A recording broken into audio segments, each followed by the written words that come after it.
नमस्कार, जय हिंद। आप सभी देख रहे हैं निष्पक्ष वार्ता और मैं हूं आनंद कुमार। आज जिनका मैं इंटरव्यू लेने आया हूं, वो किसी परिचय के मोहताज नहीं हैं। ओबरा इंटर कॉलेज में उन्होंने अपनी आधे जीवन को सेवा में समर्पित कर दिया और मैं इतना बड़ा नहीं हूं कि अपने मुख से उनका नाम ले सकूं। सर, अपना परिचय स्वयं दें। मेरा नाम राजेंद्र प्रसाद है। मैं 31 मार्च 2022 को अंग्रेजी प्रवक्ता के पद से सेवानिवृत्त हुआ हूं और मैं ओबरा इंटर कॉलेज में अपना अध्यापन जीवन 13/9/1986 को ELT ग्रेड अध्यापक के रूप में प्रारंभ किया था और मैं अपनी सेवा 36.5 वर्षों तक ओबरा इंटर कॉलेज में देने के बाद जो एक ईमानदार अध्यापक का रोल होता है, जो कर्तव्य होता है, उसका मैं निर्वहन करते हुए सम्मानित तरीके से सेवानिवृत्त हुआ हूँ। और सर, शुरू से शुरू करते हैं। जब ओबरा इंटर कॉलेज जब अपने पीक पर था, कह लें कि स्वर्णिम काल चल रहा था, उस समय का माहौल और इसके बर्बादी तक का माहौल, और क्या इसका कारण रहा कि वो प्राइवेट हाथों में देना पड़ा। सर, इस पर कहीं ना कहीं अभी तक जनता में सस्पेंस बना हुआ है कि इतना बड़ा इंटर कॉलेज मात्र 36,000 रुपये सालाना पर दे दिया गया, 10 साल के लीज पर। ये बहुत बड़ा सस्पेंस बना हुआ है। सर, हो सकता हो आप इसके विषय में बहुत ज़्यादा डीप नॉलेज जानते हो, क्योंकि आप वहीं पर थे। और क्या क्या मामला हुआ उस समय से शुरू करते हैं सर, जब KL पांडे सर थे, उस समय का माहौल क्या था। जैसा कि मैं पहले भी बताया आपको कि मेरी नियुक्ति 1986 में हुई। उस समय कॉलेज के प्रधानाचार्य आदरणीय सर KL पांडे सर रहे, जिनका प्रदेश में ही नहीं देश में नाम रहा और उन्होंने विद्यालय के अनुशासन, अध्ययन, अध्यापन के लिए अपना जो योगदान दिया, मैं उनके योगदान को नमन करता हूं। आज भी मैं उनको नमन करता हूं कि प्रधानाचार्य के रूप में जो उनका समय रहा और जो विद्यालय में अनुशासन, पठन पाठन का वातावरण रहा, उस तरह का वातावरण प्रदेश में रहा होगा, लेकिन बहुत कम ऐसे विद्यालय रहे जहाँ पर इस तरह का यह परिवेश रहा। और ऐसे परिवेश में मुझे अध्यापन करने में बहुत ही आनंद का अनुभव होता था। और उस समय हमारे आने से पहले इस कॉलेज में 1972 में मधु माथुर जी ने यूपी बोर्ड की हाई स्कूल परीक्षा में वह टॉप किया था। तो जिस कॉलेज के बच्चे यूपी बोर्ड में प्रथम स्थान लाते हों, उस कॉलेज की गरिमा प्रदेश में क्या होगी। और वहाँ पढ़ने वाले बच्चे और जिन बच्चों के अभिभावक यहाँ अपने बच्चों को शिक्षा के लिए भेजते थे, उनका योगदान और उनका महत्व शिक्षा के प्रति कितना रहा होगा। और उसका परिणाम आज आज भी उस विद्यालय से पढ़ने वाले जो विद्यार्थी रहे हैं, वह जज भी हुए हैं, IAS भी हुए हैं, IPS भी हुए हैं, इंजीनियर्स तो बहुत हुए हैं, डॉक्टर भी हुए हैं, बहुत से प्रशासनिक सेवाओं में गए हैं। तो जो विद्यालय का परिणाम रहा, यह परिणाम यह बताता है कि ये ओबरा इंटर कॉलेज यह प्रदेश का एक बहुत ही यह शिक्षा के क्षेत्र में अपना स्थान रखने वाला विद्यालय, और जिसके कारण KL पांडे सर को यह राज्य पुरस्कार भी प्राप्त हुआ लेकिन बाद में धीरे धीरे और निश्चित रूप से कि इस विद्यालय में अगर कहीं कमियां आई या शिक्षा के क्षेत्र में कुछ कमियां आई या अनुशासन के क्षेत्र में, इसका जो मूल कारण रहा वह है 1997 30 जून 1997 को श्री KL पांडे सर वह प्रधानाचार्य पद से सेवानिवृत्त हो जाते हैं। इसके बाद इस कॉलेज में प्रधानाचार्य की न तो नियुक्ति हुई, और यह व्यवस्था जो विद्यालय के वरिष्ठतम ये प्रवक्ता सर रहे। सर नियुक्तियां किस माध्यम से हुआ करती थी, इस पर जरा रोशनी डालिए सर। हाँ, विद्यालय जो है में चूँकि यह प्रधानाचार्य का पद जो है यह नियुक्ति का पद था, तो के.एल. पांडे सर जी जो है वह 1997 में रिटायर हो गए। तो इसकी नियुक्ति तो आयोग से जो राज्य विद्युत परिषद ये उस समय था तत्कालीन, अब आज तो निगम हो गया है यह, तो यह आयोग से नियुक्ति होती थी जो है वह। लेकिन जब प्रधानाचार्य की नियुक्ति नहीं हुई तो प्रधानाचार्य के कार्य जो है जो वरिष्ठ प्रवक्ता रहे उन्हीं लोगों के द्वारा लिया गया। उसके बाद श्री R.K. तिवारी सर जो केमिस्ट्री के प्रवक्ता थे, उन्होंने जो है प्रधानाचार्य का कार्यवाहक प्रधानाचार्य का कार्य प्रारंभ किया और इसके अतिरिक्त वह अपना अध्यापन कार्य भी करते थे। उनके समय में भी कॉलेज का जो अनुशासन और शिक्षा व्यवस्था रही अच्छी रही। इसके बाद श्री R.S. सिंह सर हुए, उनके कार्यकाल में भी जो है अनुशासन और पढ़ाई की व्यवस्था अच्छी रही। उसके बाद Shri S P Singh sir जो है जो भौतिकी के प्रवक्ता रहे जो है, उनका कार्यकाल थोड़ा सा अन्य लोगों की तुलना में और बेटर रहा। यह उन्होंने अनुशासन और पढ़ाई के प्रति विशेष ध्यान दिया और वह स्वयं पढ़ाते थे और वह चाहते थे कि जो भी अध्यापक हों वह विद्यालय में अध्यापन कार्य करें, क्योंकि इस विद्यालय की गरिमा यहाँ के अध्यापन और अनुशासन से ही रही है, जिसका यह परिणाम रहा कि उनके समय तक भी बच्चे जो है यूपी बोर्ड में जो है स्थान पाते रहे। लेकिन उनके सेवानिवृत्त मतलब एस.पी. सिंह सर जो है यह 30 जून 2013 को सेवानिवृत्त हो जाते हैं, रिटायर हो जाते हैं। इसके बाद कार्यवाहक प्रधानाचार्य का पद जो है यह मिलता है डॉक्टर एस.के. मिश्र जी को, जो है जो केमिस्ट्री के प्रवक्ता रहे। और यहीं से जो है इस कॉलेज के पतन का जो स्वर्णिम काल है यह प्रारंभ होता है। मिश्रा सर जो है यह पढ़ाई के प्रति जितना इंटरेस्ट होना चाहिए नहीं रहा, जिसका कारण यह रहा कि ओबरा इंटर कॉलेज के साथ साथ इससे जुड़े 6 प्राथमिक विद्यालय थे, उनमें भी जो है यह पठन पाठन का स्तर गिरता रहा और उनका जो कार्यकाल रहा, उनका कार्यकाल 1 जुलाई 2013 से 31 मार्च 2021 तक रहा। और इनके कार्यकाल में परिषद द्वारा संचालित जो 6 प्राथमिक विद्यालय थे वे बंद हो गए और ओबरा इंटर कॉलेज की जो बंद होने की कहानी है वह इन्हीं के कार्यकाल में यह शुरू होती है। और इसके कहानी का प्रारंभ यह है कि यहाँ पर कुछ इंजीनियर्स लोग थे जो चाहते थे कि हमारे बच्चे इंग्लिश मीडियम में पढ़े, जिनके बच्चों का कॉन्वेंट में एडमिशन नहीं हो पाता था या और भी। उन्होंने सोचा कि क्यों न जो है ओबरा इंटर कॉलेज में ही जो है पहले जो लड़कियों का विंग चलता था, गर्ल्स फैकल्टी, उस विंग में जो है प्राइवेट विद्यालय संचालित किया जाए। और उसमें एक इंजीनियर यहाँ के श्री अदालत वर्मा जी, जो यह अभियंता संघ के पदाधिकारी भी रहे, उनका भी डीएवी होने में उनका रोल, और विशेष रूप से डॉक्टर एस.के. मिश्र, विजय कुमार और संजय गिरी। उस समय शिक्षा समिति हुआ करती थी और शिक्षा समिति में ही 3 अध्यापक थे। और जब डीएवी का प्रस्ताव आया तो उसमें यह प्रस्ताव हुआ कि यदि ओबरा इंटर कॉलेज के गर्ल्स विंग को डीएवी में दे दिया जाए तो आपत्ति नहीं होनी चाहिए। यदि ये मिश्रा सर, ये सर किस सन में दिया गया था?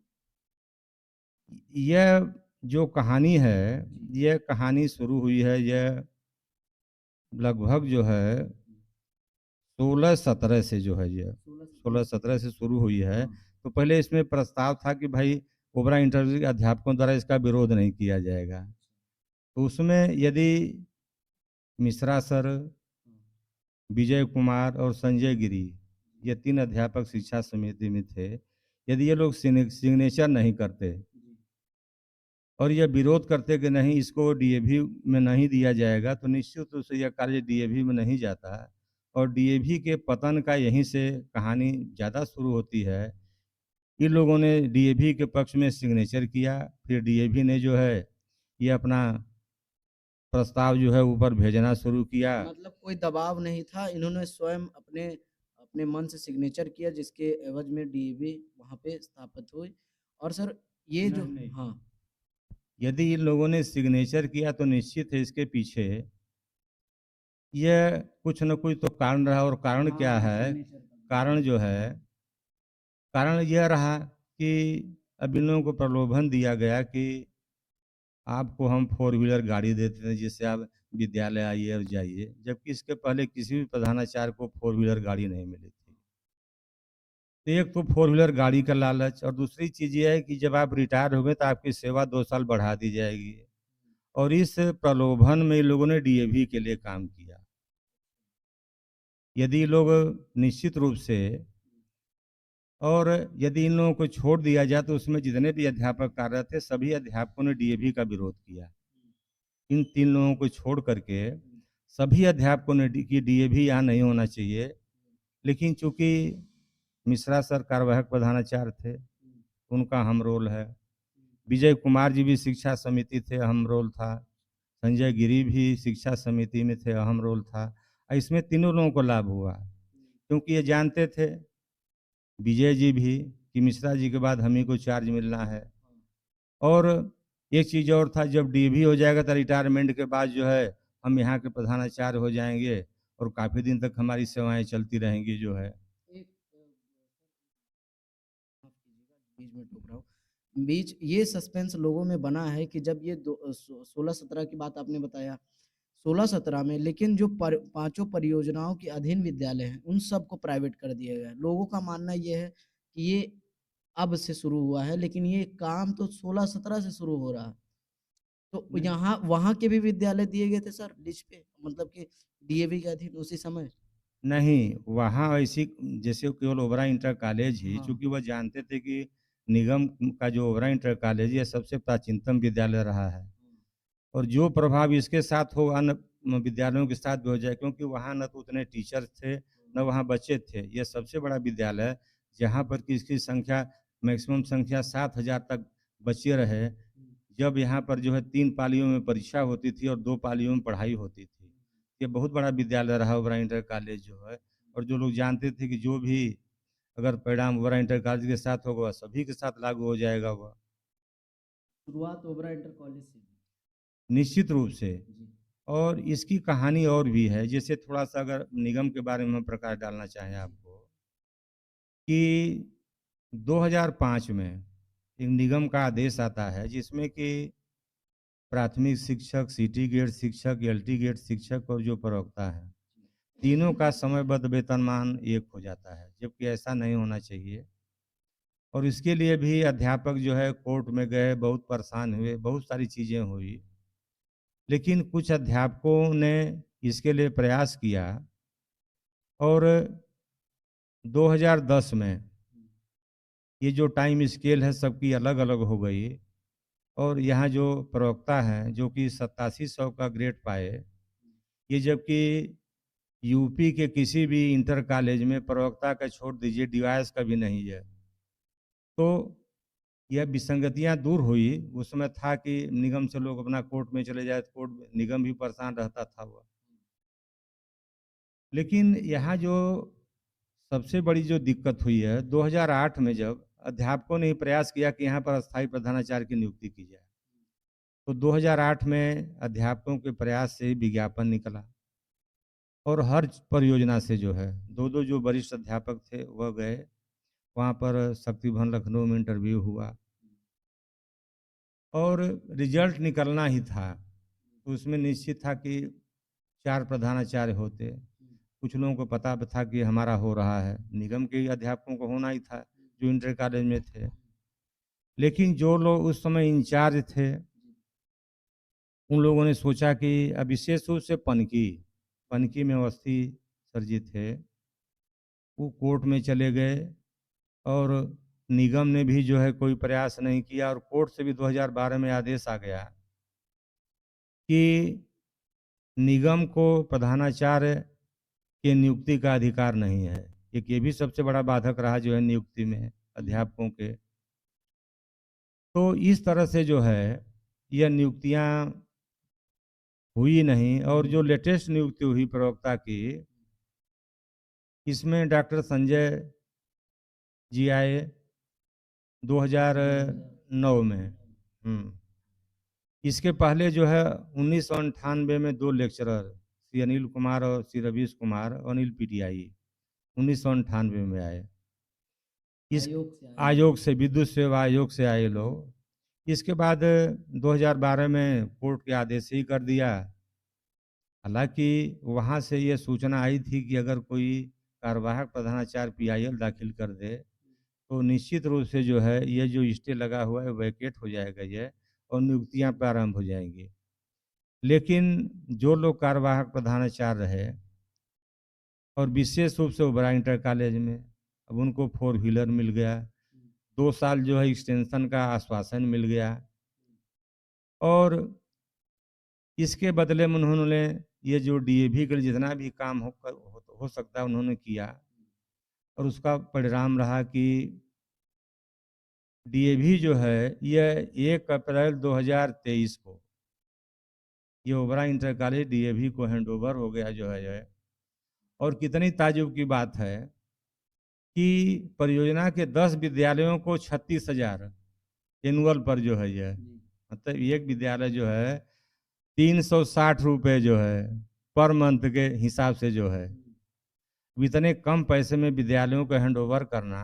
और सबसे बड़ी दिक्कत क्या है कि इसके बाद आउटसोर्सिंग से भी जो है नियुक्ति जब हुई 2022 में, 1 अप्रैल 2022 के बाद जब यह आउटसोर्सिंग से नियुक्ति हुई तो इसमें जो कार्यवाहक प्रधानाचार्य रहे, जो विद्यालय के सचिव रहे, इन लोगों ने अपने मनचाहा लोगों को बिना योग्यता के उसमें पढ़ाने के लिए रख दिया और आश्वासन दिया कि नहीं है फिर आप लोगों की नौकरी जो है इसी तरह कंटिन्यूअस चलती रही।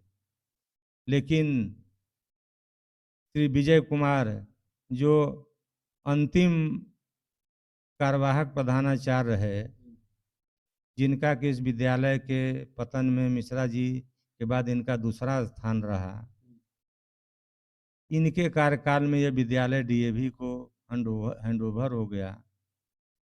तो ये जो कहानी है ओबरा इंटर कॉलेज के स्वर्णिम पतन की कहानी है और जो भी चाहे अध्यापक हो, जो बच्चे यहाँ से पढ़े हैं, जो भी यह इन्होंने सुना कि यह कॉलेज डीएवी को हैंडओवर हो गया तो बहुत दुखी हुए। हालांकि बहुत से अध्यापकों ने भी 2022 तक बहुत प्रयास किया कि नहीं ये डीएवी को न हो, लेकिन क्योंकि जब यह शासन प्रशासन और जब विद्यालय के कार्यवाहक प्रधानाचार्य ही चाह रहे हैं कि इसका पतन हो तो उसको कोई रोक नहीं सकता था और इसका परिणाम यह हुआ कि इस विद्यालय का पतन हुआ। हालांकि इसके थोड़ी एक कहानी और है। कहानी यह है कि जब यह प्रक्रिया चल रही थी तो बहुत से लोगों ने सोचा और अध्यापकों ने, जो नए अध्यापक जिनकी नियुक्ति जो है 1998 में हुई या उसके बाद की, क्योंकि और अध्यापकों को तो टाइम स्केल मिल गया बहुत अच्छा जो है, उनका नुकसान नहीं हुआ, लेकिन इनका वेतनमान जो है वह जो एडेड और जो राजकीय विद्यालय उनसे वेतनमान कम रहा है। ये भी चाहते थे कि विद्यालय का प्रांतीकरण हो, उसमें कुछ अध्यापक और भी चाहते थे कि विद्यालय बंद होने से यह अच्छा है कि ये विद्यालय का प्रांतीकरण ही हो जाए, क्योंकि इस विद्यालय में जो ओबरा इंटर कॉलेज यह रहा, ओबरा के आसपास लगभग 35 किलोमीटर सराउंडिंग के बच्चे यहाँ पढ़ने, ऐसे बच्चे जो निहायत गरीब, चाहे वह SC/ST समाज के रहे हों, OBC समाज के रहे हों या सामान्य वर्ग के, इतनी कम फीस, अगर वहाँ फीस लगती थी SC/ST के बच्चों की 5 रुपये फीस, 5 रुपये फीस, जनरल की फीस जो थी जो साइंस वर्ग में नहीं थे वह 15 रुपये, और जो विज्ञान वर्ग में थे 21 रुपये। इतने कम फीस पर जो है इतनी अच्छी व्यवस्था कहीं नहीं थी। लेकिन ये जो 3 लोग रहे, आदरणीय डॉक्टर एस के मिश्रा, विजय कुमार, संजय गिरी, 3 लोगों ने जो है मिल करके 2013 से 2023 तक 3, 13, 23 इस विद्यालय के कर दिए, जिसका परिणाम है कि आज पढ़ने वाले बच्चे जब उधर से गुजरते तो उनकी आंखों से आंसू निकल जाता है। यह विद्यालय की स्थिति है। तो इसका श्रेय तो मुख्य रूप से जो है यह कॉलेज के इन्हीं अध्यापकों को जाता है।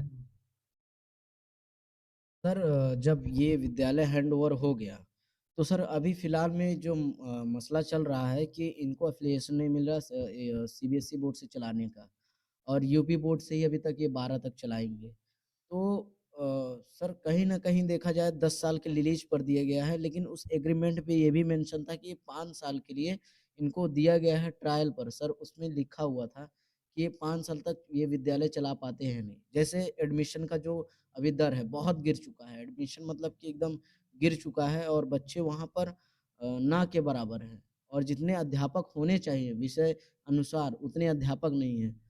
और जो हमारे शिक्षक जो ओबरा इंटर कॉलेज के शिक्षक हैं, वहाँ प्राइवेट स्कूलों में जो पढ़ा रहे हैं, कहीं न कहीं उनको भी मेंटली टॉर्चर किया जा रहा है। सर इस पर क्या कहेंगे? हाँ, देखिए, यहाँ बच्चे यदि प्रवेश नहीं ले रहे तो इसका कारण क्या है? यहाँ पर जो है अत्यधिक फीस का बढ़ना। अब जहाँ बच्चे 5, 15 और 21 रुपये में पढ़ रहे थे पर मंथ फीस दे करके, और जहाँ पर मंथ फीस 2000 रुपये हो जाए, तो जो गांव का गरीब आदमी है, जो गरीब बच्चा है, वह कैसे इस विद्यालय में प्रवेश ले सकता है? तो एक तो फीस हुई, फीस के कारण जो कोई भी गरीब आदमी जिसका बच्चा, जिसके गार्जियन मजदूरी करते हों, गरीब हों, वह फीस कहाँ से 2000 रुपये पर मंथ दे सकते हैं? और इसका सबसे बड़ा जो यह प्रभाव रहा, सरकार भी चाहती है कि चाहे वह एससी, एसटी, ओबीसी के जो गरीब बच्चे हैं, ईडब्ल्यूएस के गरीब बच्चे, उनको कम फीस में अच्छी शिक्षा मिले। और इस स्वर्णिम काल में इस विद्यालय का बंद होना यह सरकार के लिए भी, और जो बच्चे हैं जिनका कि शिक्षा मौलिक अधिकार है, उनके मौलिक अधिकारों से वंचित करना जो है यह बहुत ही दुर्भाग्यपूर्ण है। और इसके लिए अध्यापकों ने, माननीय संजीव गौड़ जो ये ओबरा विधानसभा से विधायक भी हैं, उनसे भी 2-2 बार प्रयास किया गया कि सर आप इस विद्यालय के लिए करिए, आप अनुसूचित जनजाति के आते हैं, और यहाँ पर एससी एसटी की आबादी लगभग 50% है जिनके बच्चे ये पढ़ते हैं यहाँ पर। और उनसे निवेदन भी किया है कि माननीय मुख्यमंत्री जी से हम लोगों का भेंट करवा दीजिए। हो सकता है माननीय मुख्यमंत्री जी इस पीड़ा को सुन लें और बच्चों के हित में निर्णय लें। लेकिन उनसे भी मिलना अध्यापकों का जो है यह प्रयास निरर्थक गया। तो किससे कहा जाए? ये जो क्षेत्र है जहाँ के सांसद भी एससी वर्ग से आते हैं, उनसे भी, इसके पूर्व जो सांसद रहे उनसे भी प्रयास किया गया, लेकिन उन लोगों का शिक्षा के प्रति कोई वो जागरूकता है ही नहीं। वो तो सोचते हैं कि यह गांव गरीब के जो बच्चे हैं, क्योंकि यही मतदाता बनेंगे, और ये जब ये पढ़ लिख लें तो जागरूक अपने अधिकारों सवाल के करने लिए लग जाएँगे। सवाल करने लग जाएंगे, और फिर निश्चित रूप से जो यह हमारी व्यवस्था वह नहीं चल पाएगी। इसलिए ये लोग भी चाहते हैं कि सोनभद्र में जो है शिक्षा का उन्नयन न हो, इस तरह व्यवस्था चलती रहे। और कितने दुर्भाग्य की बात है कि ओबरा के 35 किलोमीटर अराउंड कोई भी जो है इंटर कॉलेज ऐसा नहीं है जो सरकार द्वारा संचालित है। ओबरा में शिक्षा निकेतन इंटर कॉलेज है जिसकी मान्यता हाई स्कूल तक है। इंटर में वहाँ भी विभिन्न मान्यता है और बच्चे फीस दे के पढ़ते हैं। इस्लामिया इंटर कॉलेज वहीं है। यहाँ पर लड़कियों के लिए जो है कन्या इंटर कॉलेज है ये, लेकिन वहाँ पर क्या है, उसका इंफ्रास्ट्रक्चर बहुत कम है, कमरे कम है, टीचर्स कम है, कितनी बच्चियाँ वहाँ पढ़ पाएंगी? तो जो ओबरा यहाँ बिजली का प्रकाश और ज्ञान का प्रकाश देने में कभी अपना प्रथम स्थान रखता था, आज शिक्षा के क्षेत्र में यह शिक्षा का जो यह परिवेश है अंधकारमय हो गया है।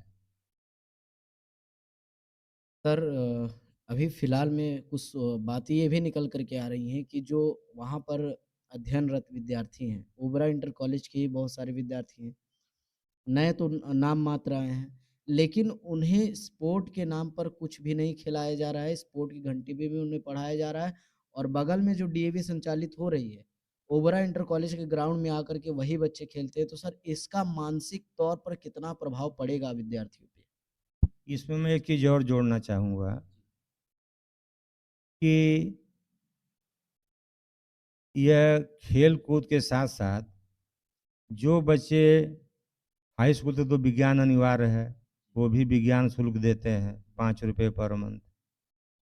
इंटर में विज्ञान पढ़ने वाले बच्चे, वे भी विज्ञान शुल्क देते हैं। लेकिन जानते हैं, उन्हें लैब का दर्शन ही नहीं जो है होता है। इसका कारण क्या है? यदि आप यहाँ निगम से पत्र व्यवहार करें या सूचना लेने चाहें कि कब से जो है साइंस का सामान यहाँ आना बंद हो गया है। उसी से आपको पता चल जाएगा कि ये विज्ञान के क्षेत्र में कितने बच्चे यहाँ प्रैक्टिकल करते हैं। केवल कमरों में जो है कॉपी लिखा दी जाती है, प्रैक्टिकल में इंटर में 30 में 30 नंबर मिल जाता है और हाई स्कूल में है, उसमें भी जो है ग्रेडिंग है, मिल जाता है नंबर। तो बच्चों को देखिए वैज्ञानिक शिक्षा से भी दूर रखा गया और खेल-कूद की बात है। पढ़ाई के साथ खेल-कूद इतना अनिवार्य है, उससे जो है शारीरिक विकास तो होता ही है, गेम से मानसिक विकास भी होता है, भाईचारे का विकास होता है। लेकिन गेम के नाम पर तो यहाँ फंड लिया जाता है और उस गेम फंड का उपयोग जो है जो कार्यवाहक प्रधानाचार्य होते हैं, वह अपने हित में करते हैं वह। यह दुर्भाग्यपूर्ण बात है ये। उस समय भी जब हम लोग वहाँ पे पढ़ा करते थे, तो सर उस समय भी स्पोर्ट बहुत नाम मात्र खिलाया जाता था। लेकिन हाँ, ऐसा नहीं है कि उनके ऊपर एकदम कड़ा अनुशासन हो, रोक हो कि आप लंच के पीरियड में भी ना खेलो, स्पोर्ट खेलते थे। लेकिन यहाँ पर क्या माहौल हो गया है, एकदम मानसिक तौर पे दबाव है कि आपको बाहर निकलना ही नहीं है, केवल पढ़ना है, पढ़ना है, पढ़ना है। एक विद्यार्थी को आप कैद करके कब तक रख सकते हैं और ये कहाँ तक सही है? ये इसका कारण क्या है कि जो गेम टीचर हैं आज भी जो है श्री अनिल सिंह जी पीटीआई जो हैं वह गेम शिक्षक हैं। इसके पहले भी चाहे विजय कुमार जी का कार्यकाल रहा हो, चाहे मिश्रा जी का कार्यकाल रहा हो, उनके कार्यकाल में भी इनसे जो है अध्यापन कार्य कराता जा करा मतलब किया जाता रहा। हाँ, हाँ। और जब जिसकी नियुक्ति खेल कूद के लिए हुई है, जब उनको खेल कूद की घंटी नहीं लगाएंगे तो खेल कूद कहाँ से होगा, कहाँ से जैसे पढ़ाई अनिल होगी। पीटीआई सर वो हिंदी के अध्यापक का अध्यापन कार्य किया किया करते थे और स्पोर्ट के भी वो टीचर थे। तो अनिल जी आज भी संभवतः जहाँ मुझे जानकारी है उनसे भी अध्यापन कार्य ही लिया जाता है। जब बच्चों के लिए यहाँ पर जो फील्ड है, यह फील्ड देख रहे हैं कि पूरा उसकी ऐसी स्थिति है कि वह खेलने लायक ही नहीं है। गांधी मैदान आप देख रहे हैं, पहले गांधी मैदान में भी जो है खेल हुआ करता था। तो जब खेल के प्रति रुचि होगी, कार्यवाहक मतलब जो इंचार्ज होगा उसकी रुचि ही नहीं है, उसकी तो रुचि कहीं और है कि जो ये विद्यालय का फंड है हमको कहीं अपना उपभोग करना है, तो उपभोग कर रहा है वह। और बच्चे क्या करेंगे? बच्चे यहाँ क्योंकि अब ये प्राइवेट हो गया है, तो प्राइवेट में आप जानते हैं कि वह दुकान हो जाती है, वह विद्यालय नहीं है। कोई भी प्राइवेट संस्था है, वो एक जो है उनका बिजनेस है, वह व्यवसाय है, उनको पैसा चाहिए, अधिकतम पैसा, मार्क्स भी बहुत अच्छा मिल जाएगा, आप पास हो जाएँगे। और सरकार भी चाहती है कि अब कोई फेल ना हो, तो गवर्नमेंट द्वारा भी इस तरह की व्यवस्था है, तो वहाँ भी जो बोर्ड की परीक्षाएँ होंगी, वहाँ भी पास हो जाएँगे। तो केवल बच्चों को सर्टिफ़िकेट मिलेगा लेकिन नॉलेज नहीं होगा। आपने जो है हमारी बात को सुना और जो भी मैंने कहा यह अक्षरशः सत्य है ये। और आप इस संदर्भ में विद्यालय पतन का जो स्वर्णिम काल रहा, उसके बारे में मैंने आपको बहुत अच्छी तरह से बताया कि यदि यह 3 लोग न होते तो निश्चित रूप से आज ये विद्यालय डीएवी को यह नहीं जाता है।